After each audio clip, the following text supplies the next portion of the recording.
Assalamualaikum, halo semuanya.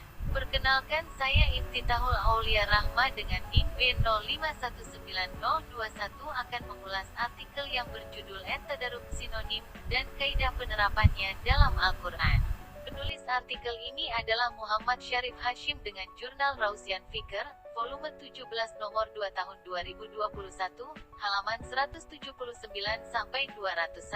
ISSN online offline 2580773197787812, website jurnal.uindatokarama.ac.id. Objek kajian dalam artikel ini yaitu at-taraduf sebagai kaidah dalam Al-Quran. Secara etimologi, at-taraduf adalah mendapatkan ketambahan dua huruf, kata yang mengikuti sesuatu yang lainnya di belakangnya, maksudnya bagian satu mengikuti bagian lainnya.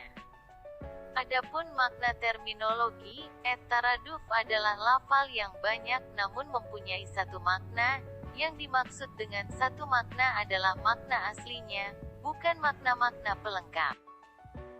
Secara garis besar, artikel ini membahas mengenai definisi at-taraduf sebagai landasan teori awal dalam memahami at-taraduf sebagai kaidah dalam Al-Quran. Dalam at-taraduf terdapat perbedaan pendapat ulama yakni 1. At-taraduf dalam bahasa 2. At-taraduf dalam Al-Quran. 1. At-taraduf dalam bahasa para ulama yang mengakui adanya at-taraduf diantaranya Al-Razi, Al-Zakarshi, dan Ibnu Taimiyah.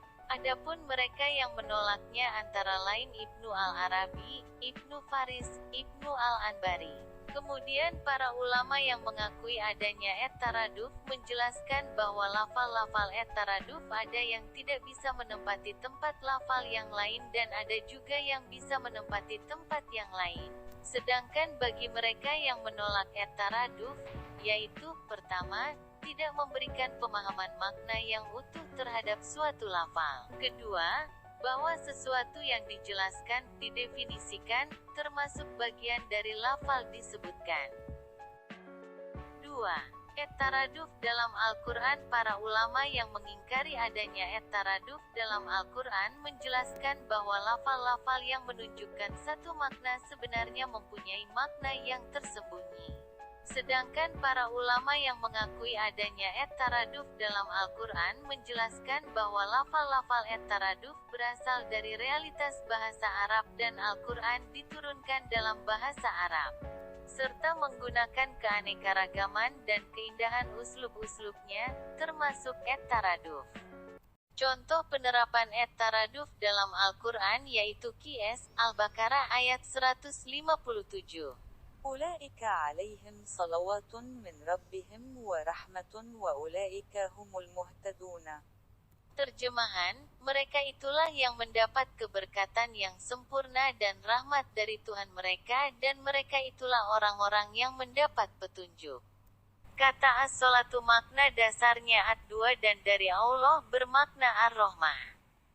Kata solawatun bermakna ampunan. Quraisy Syihab memaknainya keberkahan yang sempurna.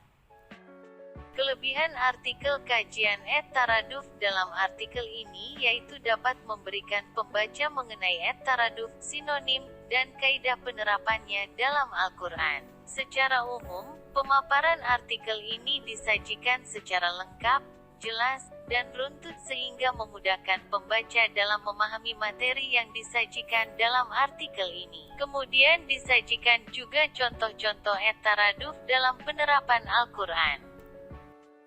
Kajian at-taraduf dalam artikel ini memiliki kekurangan diantaranya penulis tidak mencantumkan metode penelitian, meliputi teknik pengumpulan data dan penyajian data, serta pencantuman ISBN tidak masuk dalam file scan sehingga pengkaji harus melihat laman website. Sebagai bentuk kritik pada artikel ini, pengulas mengajukan beberapa pertanyaan. 1. Apakah at-taraduf dapat disepadankan dengan jinas dalam ilmu balaghah? 2. Apakah ada macam-macam at-taraduf? 3. Bagaimana faktor penyebab banyaknya sinonim dalam bahasa Arab?